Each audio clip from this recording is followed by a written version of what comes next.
Hello everyone. आज हम start करने वाले हैं क्लास 12th का मॉडर्न फिजिक्स का बहुत इजी और काफ़ी स्कोरिंग चैप्टर है जिसका नाम है dual nature of matter and radiation. बहुत इजी चैप्टर है। कुछ इंपॉर्टेंट ग्राफ्स हैं इसके, वो ग्राफ्स आपको करने हैं अच्छे से, और थोड़े बहुत कंसेप्ट हैं इसके ऊपर, न्यूमेरिकल आते हैं। बहुत इजी चैप्टर है, तो स्टार्ट करते हैं इसका। Dual nature of matter and radiation. इसका मतलब क्या है कि मैटर के पास भी डुअल नेचर होता है और रेडिएशन के पास भी डुअल नेचर होता है।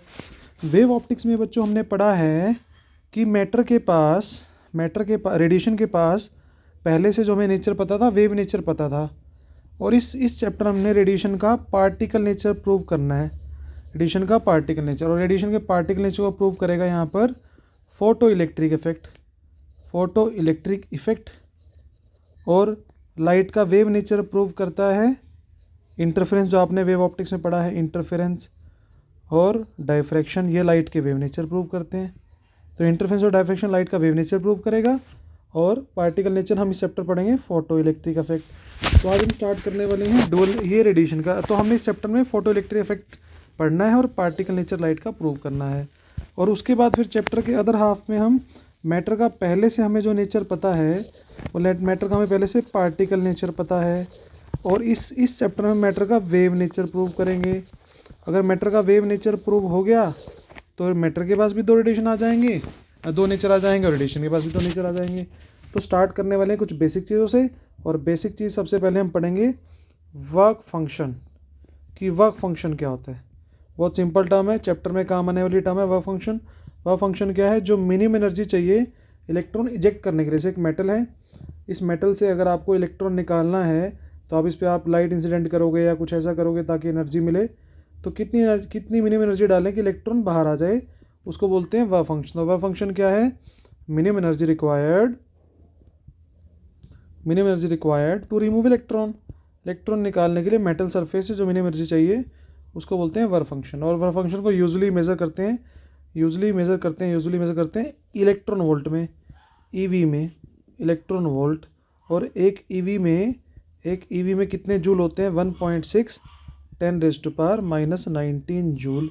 ये एक ईवी में जूल हैं, ये आपको ध्यान रखने हैं। और यहाँ से आप जूल से ईवी बना सकते हो, ठीक है।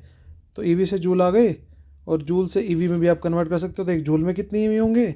1/1.6 10⁻⁻19 जूल, ये ईवी होंगे, सॉरी, ये जूल से आप ईवी में जा सकते हो, ठीक है। तो ये बात आपको ध्यान रखनी है। चलो आगे चलते हैं। अब इलेक्ट्रॉन एमिशन करवाने के बहुत सारे मेथड होते हैं। इलेक्ट्रॉन एमिशन करवाने का पहला मेथड क्या है? इलेक्ट्रॉन एमिशन करवाने का पहला मेथड है मेथड नंबर 1, थर्माइनिक एमिशन। अगर आप मेटल से हीट दे के इलेक्ट्रॉन बाहर निकाल रहे हो उसको बोलेंगे थर्माइनिक एमिशन। उसके बाद एक होता है हमारे पास थर्माइनिक के बाद फील्ड एमिशन। स्ट्रॉन्ग फील्ड दे के इलेक्ट्रॉन बाहर निकाल रहे हो, फील्ड एमिशन। ये नाम ही काफ़ी हैं। मेन हमें जो पढ़ना है चैप्टर में फोटो इलेक्ट्रिक एमिशन, ये समझना ध्यान से। फोटो इलेक्ट्रिक एमिशन क्या कहता है? अगर एक मेटल पे लाइट डाल के इलेक्ट्रॉन निकाल रहे हो और लाइट की एनर्जी सफिशिएंट एनर्जी है, फ्रीक्वेंसी सफिशिएंट है, तो उसको बोलते हैं फोटो इलेक्ट्रिक एमिशन, ठीक है। जैसे एक मेटल, उसे आपने लाइट डाली, लाइट जनरल एनर्जी लेके आती है h²। अगर ये एनर्जी वर्क फंक्शन से ज़्यादा है तो इलेक्ट्रॉन ईजिली निकल जाएगा, ठीक है। एक सेकेंडरी एमिशन होता है, इलेक्ट्रॉन डाल के इलेक्ट्रॉन निकाल रहे हैं, उसको बोलते हैं सेकेंडरी एमिशन। नाम ही काफ़ी है। मेन चैप्टर में पढ़ना क्या है? Photo electric emission. ये बच्चे आपको आना चाहिए अच्छे से, ठीक है। चलो आगे चलते हैं। चलो अब आगे बढ़ते हैं हम। नेक्स्ट हमारे पास है photo electric effect. Photo electric effect पढ़ना है। जो मैंने बताया ये हमें क्या प्रूव कर देगा?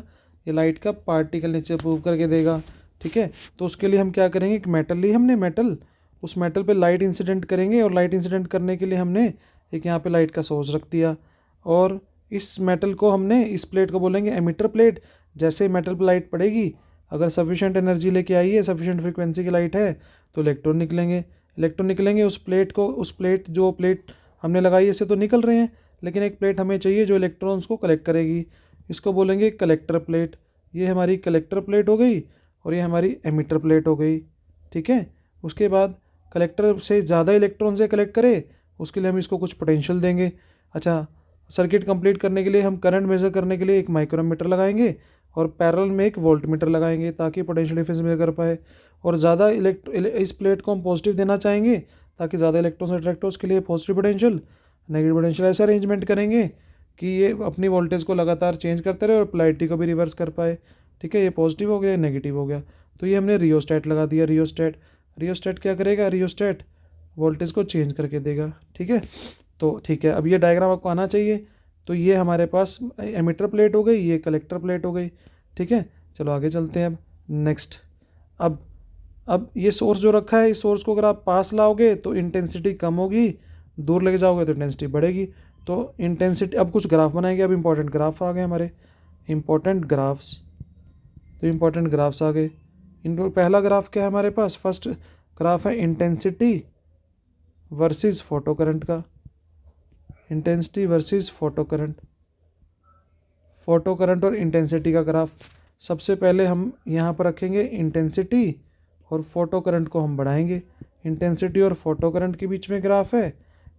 जो क्वांटिटी हम वेरी करेंगे उसको हम रखेंगे एक्स एक्सिस पे, और जिसमें हम इफेक्ट देखना है वो फोटो करंट है। अब इंटेंसिटी कैसे डिसाइड होती है, मैंने आपको बताया था। इंटेंसिटी के लिए हम क्या करेंगे? जो यहाँ पे सोर्स रखा है उस सोर्स को या तो सोर्स की पास लाओगे तो इंटेंसिटी बढ़ेगी, दूर ले जाओगे तो इंटेंसिटी कम होगी। ठीक है, तो फिर सोर्स को पास लाएंगे। जैसे हमने कोई सोर्स नहीं रखा तो अभी हमारे पास जीरो इंटेंसिटी है, तो कोई लाइट नहीं आएगी, तो कोई इलेक्ट्रॉन नहीं निकलेगा। तो होगा क्या? देखो, ये हमने जो सोर्स रखा, पहले हम सोर्स लेंगे 0 वोल्ट का, फिर सोर्स लेंगे 10 वोल्ट का, फिर 20 वोल्ट का, फिर 30 वोल्ट का। तो हम मान के चलेंगे 1 वोल्ट सोर्स में से 1 फोटोन निकलेगा, और 1 फोटोन जो है वो 1 इलेक्ट्रॉन बाहर निकालेगा। तो मेटल से 1 इलेक्ट्रॉन बाहर निकला। ठीक है, अगर मेटल से 1 इलेक्ट्रॉन बाहर निकलेगा तो वो कलेक्टर प्लेट तक पहुंचेगा। तो जैसे आपने 0 वोल्ट की लाइट डाली तो कोई फोटोन नहीं है, नो फोटोन, नो इलेक्ट्रॉन। उसके बाद क्या होगा? उसके बाद जब आप 10 वोल्ट की लाइट डालोगे 10 फोटोन आएंगे, 10 इलेक्ट्रॉन बाहर निकालेंगे, 20 इलेक्ट्रॉन आएंगे। तो ऐसे जितने आप फोटो इंटेंसिटी बढ़ाते रहोगे उतना फोटो करंट बढ़ता रहेगा। तो ये इस फर्स्ट ग्राफ का क्या इंपॉर्टेंस है? फर्स्ट लॉ कहते हैं कि इंटेंसिटी बढ़ाने से मेटल से जो इलेक्ट्रॉन निकल रहे हैं वो भी ज़्यादा निकलेंगे। तो intensity is proportional to photo electrons emitted per second. Metal plate से जो फोटो इलेक्ट्रॉन्स निकल रहे हैं एमिटेड पर सेकेंड उतने ज़्यादा होंगे जितनी इंटेंसिटी आप बढ़ाओगे। ये हमारा पहला ग्राफ का फर्स्ट इंपॉर्टेंट पॉइंट हो गया। ठीक है, अब सेकंड की तरफ चलते हैं, सेकंड की तरफ मूव करते हैं। सेकंड ग्राफ हमें क्या कहता है? सेकंड ग्राफ हम कहते हैं इफेक्ट ऑफ पोटेंशियल। देखते हैं पोटेंशियल। अब देखो, हमने इंटेंसिटी का इफेक्ट देखा था पहले, ठीक है, फोटो करंट पे। अब इंटेंसिटी चेंज नहीं करेंगे, अब हम पोटेंशियल को चेंज करेंगे। Effect of potential. अब पोटेंशियल कैसे चेंज कर सकते हैं? बैटरी को चेंज करेंगे, मतलब बैटरी की वोल्टेज को चेंज करेंगे।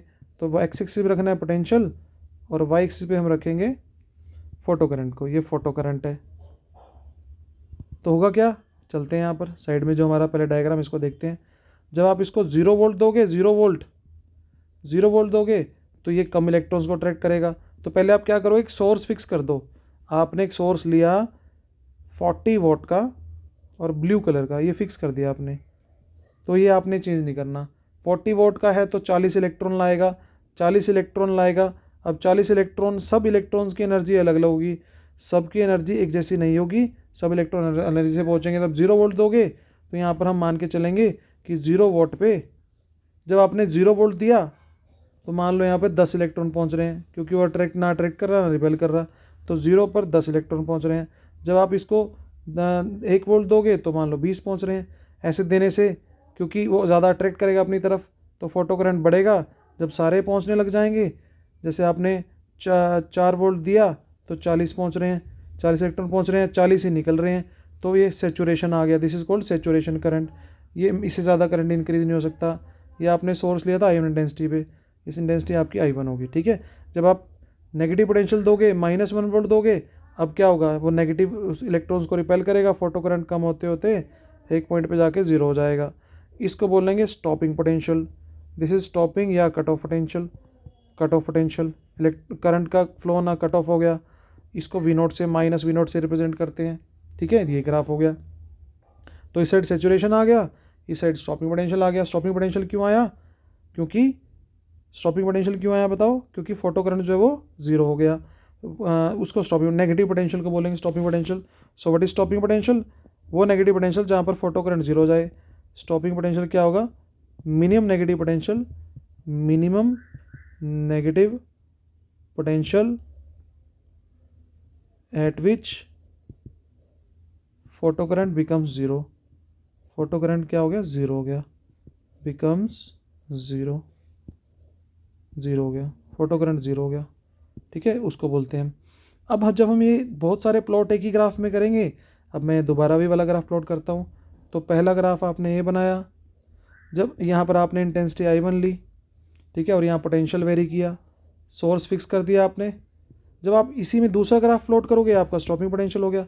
जब दूसरा ग्राफ प्लॉट करोगे तो क्या होगा, दूसरा ग्राफ प्लॉट करोगे तो आप ये देखोगे, अब आप पहले 40 वोट का सोर्स लिया आपने, ब्लू कलर का लिया था, अब 60 वोट का ले लो, ब्लू कलर का। अब क्या देखोगे, अब सेचुरेशन ज़्यादा आएगा, लेकिन आप ये देखोगे स्टॉपिंग पोटेंशियल सेम आएगा। ये एक्सपेरिमेंटली हम पढ़ रहे हैं, एक्सपेरिमेंटली। तो ये स्टॉपिंग पोटेंशियल सेम आना क्या शो कर रहा है कि इसके इलेक्ट्रॉन को रोकने के लिए, जैसे चलो स्टॉपिंग, पहले पे एक बात पूरी समझते हैं।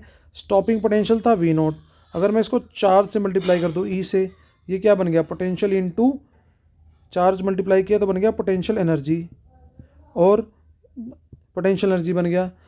तो इस पोटेंशियल एनर्जी को हम काइनेटिक एनर्जी के इक्वल लिख सकते हैं, मैक्सिमम काइनेटिक, क्योंकि वो लेके तो काइनेटिक आया था। ये इस डायग्राम को अगर हम देखें, लेके इलेक्ट्रॉन आया था काइनेटिक, आपने लगाई यहाँ पर पोटेंशियल, तो वो पोटेंशियल, और जितनी वो काइनेटिक लेके आया था उतनी आपने पोटेंशियल लगाई होगी, तभी तो वहाँ के रुक गया। तो मैक्सिमम काइनेटिक को आप EV0 के इक्वल बोल सकते हो। तो ये फॉर्मूला आपके पास आ गया। तो ये तीसरा ग्राफ एक और बना दिया हमने, 80 वोट ब्लू कलर का। अब हम फिर वही देख रहे हैं कि इंटेंसिटी तो सेचुरेशन तो बढ़ गया, लेकिन स्टॉपिंग पोटेंशियल फिर सेम है। तो स्टॉपिंग पोटेंशियल सेम होना क्या शो कर रहा है, स्टॉपिंग पोटेंशियल अगर सेम है, स्टॉपिंग पोटेंशियल अगर सेम है, स्टॉपिंग पोटेंशियल अगर सेम है, ठीक है, इसका मतलब मैक्सिमम काइनेटिक सेम है सबकी। अगर मैक्सिमम काइनेटिक सेम है तो इंटेंसिटी बढ़ाने से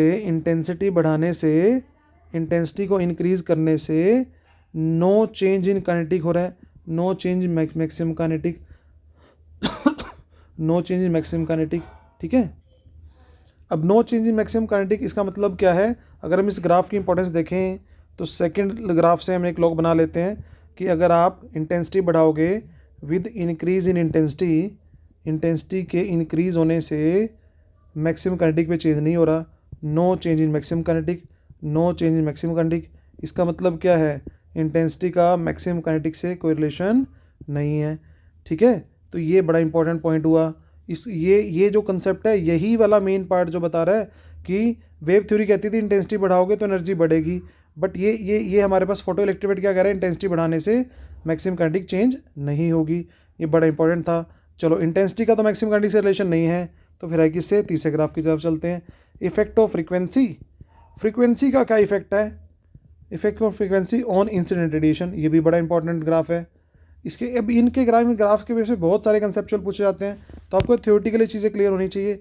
इस बार आप वही फोटो पोटेंशियल रखेंगे यहाँ पर, और इधर पोटेंशियल रखा, इधर फोटो करंट है हमारे पास, इधर फोटो करंट है। इस बार हमने फ्रीक्वेंसी चेंज करनी है। तो पहला ग्राफ हमने बनाया, इस बार सपोज हमने पहला सोर्स लिया 40 वोट रेड कलर का, फिर हम दूसरा जब ग्राफ बनाएंगे तो 40 वोट इंटेंसिटी सेम रखनी है, फ्रीक्वेंसी बदलोगे 40 वोट ग्रीन कलर का, फिर आप लोगे 40 वोट ब्लू कलर का। तो तीन अलग अलग सोर्स ले लिए। तो ये देखा हमने कि तीनों का, क्योंकि इंटेंसिटी सेम है, इंटेंसिटी चेक होती है किससे, वोल्टेज से, और कलर से चेक होती है फ्रीक्वेंसी। तो आप ये देखोगे तीनों का सेचुरेशन तो सेम आएगा, लेकिन स्टॉपिंग पोटेंशियल अलग अलग आ रहा है। तीनों की फ्रीक्वेंसी अलग अलग है, न्यू 1 न्यू 2 न्यू 3, मतलब फ्रीक्वेंसी बढ़ाओगे, फ्रीक्वेंसी को बढ़ाने से उल्टा हो गया। देखो यहाँ पर इस बार सेचुरेशन सेम है। सेचुरेशन सेम क्यों है, क्योंकि इंटेंसिटी आपने चेंज नहीं की, इसलिए सेचुरेशन करंट सेम है। लेकिन इस बार आपने फ्रीक्वेंसी चेंज कर दी, इसलिए स्टॉपिंग पोटेंशियल तीनों का अलग अलग है। अगर तीनों का स्टॉपिंग पोटेंशियल अलग अलग, इसका मतलब फ्रीक्वेंसी बढ़ाने से, अभी हमने एक रिजल्ट पढ़ा था कि मैक्सिमम काइनेटिक का फॉर्मूला होता है EV0। अगर मैक्सिमम काइनेटिक EV0 होता है और तीनों का स्टॉपिंग पोटेंशियल अलग अलग है, इसका इतना है, इसका इतना है, इसमें ये वाला सबसे ज़्यादा नेगेटिव है, इसका मतलब थर्ड वाले को रोकने के लिए ज़्यादा एनर्जी लगानी पड़ी। तो जितना स्टॉपिंग पोटेंशियल ज़्यादा उतनी काइनेटिक ज़्यादा। इसका मतलब है कि अगर स्टॉपिंग पोटेंशियल बढ़ाओगे मैक्सिमम काइनेटिक भी बढ़ेगी। अगर V0 बढ़ रहा है, स्टॉपिंग पोटेंशियल बढ़ रहा है, तो मैक्सिमम काइनेटिक भी बढ़ रही है। ये नहीं कह सकते कि सेम प्रोपोर्शनल में आगे बढ़ेंगे, ऐसा क्यों नहीं कह सकते कि डायरेक्टली प्रोपोर्शनल है, बट ये श्योर है कि स्टॉपिंग पोटेंशियल बढ़ रहा है तो काइनेटिक बढ़ रही है, और स्टॉपिंग पोटेंशियल कब बढ़ रहा है, जब फ्रीक्वेंसी बढ़ रही है, फ्रीक्वेंसी बढ़ रही है। कहानी कुल मिला के कंक्लूजन क्या निकला, जितनी फ्रीक्वेंसी ज़्यादा उतना स्टॉपिंग पोटेंशियल ज़्यादा, उतनी मैक्सिमम काइनेटिक ज़्यादा। इसके बेस पे थर्ड लॉ बना दिया हमने। तो थर्ड लॉ हमारा क्या है, with increase in frequency increase होने से क्या होगा, स्टॉपिंग पोटेंशियल इंक्रीज होगा, stopping potential increases and hence kinetic energy increases. मतलब कहने का मतलब है काइनेटिक एनर्जी का फ्रीक्वेंसी से रिलेशन है, इंटेंसिटी से कोई रिलेशन नहीं है, ठीक है। और एक और कंसेप्ट जिसको वेव थ्योरी एक्सप्लेन नहीं कर पाई, जिसको बोलते हैं थ्रेशोल्ड फ्रीक्वेंसी। थ्रेशोल्ड फ्रीक्वेंसी समझना ध्यान से क्या होता है। तो कुल मिला के कंक्लूजन क्या निकल रहा है कि जो जितनी ज़्यादा फ्रीक्वेंसी होगी उतनी एनर्जी ज़्यादा लेके आएगा, उतनी मैक्सिमम काइनेटिक ज़्यादा होगी। तो इक्वल एच न्यू वाला जो पार्ट है यहाँ पर ये फॉर्मूला फॉलो हो रहा है, और ये फोटोन के पास एनर्जी होती है। तो यहाँ से पता लग रहा है फ्रीक्वेंसी बढ़ाओगे तो एनर्जी बढ़ेगी, फ्रीक्वेंसी बढ़ाओगे तो एनर्जी बढ़ेगी। तो थ्रेशोल्ड फ्रीक्वेंसी पढ़ने से पहले मैं एक आपको एग्जांपल देता हूँ। जैसे हमने एक मेटल ली, उस मेटल पे हमने डिफरेंट डिफरेंट कलर की लाइट डाली, ठीक है। तो सबसे पहले हमने लाइट डाली रेड, तो एक मैं पूरा पैटर्न लिख देता हूँ, violet, indigo, blue, green, yellow, orange, red. तो पहले हमने रेड डाली। अब रेड डाली जब इसमें हमने, तो हमने देखा कि अब रेड की फ्रीक्वेंसी कम है क्योंकि वेवलेंथ ज़्यादा है, तो फ्रीक्वेंसी कम है तो एनर्जी भी कम होगी, तो एनर्जी कम होगी तो इलेक्ट्रॉन सपोज निकाल नहीं पाया, तो रेड में एमिशन नहीं हुआ। फिर हमने यहाँ पर डाली ऑरेंज, ऑरेंज डालने से थोड़ी सी फ्रीक्वेंसी बढ़ी, लेकिन इस तरफ जा रहे हो फ्रीक्वेंसी इंक्रीज़ हो रही है और वेवलेंथ डिक्रीज़ होती है। तो हमने देखा कि ये भी इलेक्ट्रॉन नहीं निकाल पाया, सफिशिएंट एनर्जी नहीं है, येलो भी निकाल पाया। मान लो ग्रीन डालने से ग्रीन ने निकाल दिया क्योंकि इसकी फ्रीक्वेंसी मान लिया कि इतनी थी कि वो वर्क फंक्शन जितनी थी कि इलेक्ट्रॉन निकाल दिया। अब ब्लू वाला श्योरिटी है, ब्लू वाला निकालेगा, ये इंडिगो भी निकालेगा, वायलेट सब निकालेंगे उसके बाद। तो मतलब जिस मिनिमम फ्रीक्वेंसी से बिलो एमिशन नहीं होगा उसी फ्रीक्वेंसी को बोलते हैं threshold frequency. So what is threshold frequency? Threshold frequency होता है मिनिमम फ्रीक्वेंसी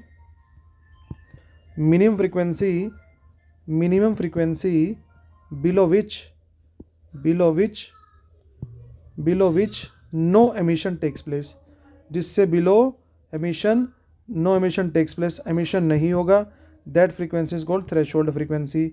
और इस थ्रेशोल्ड फ्रीक्वेंसी को न्यू नोट से डिसाइड करते हैं, सिंबल इसका न्यू नोट है। इसको एच से मल्टीप्लाई कर दोगे तो एनर्जी बन जाएगी, एच एनर्जी होता है ना, तो दैट बिकम्स थ्रेशोल्ड एनर्जी।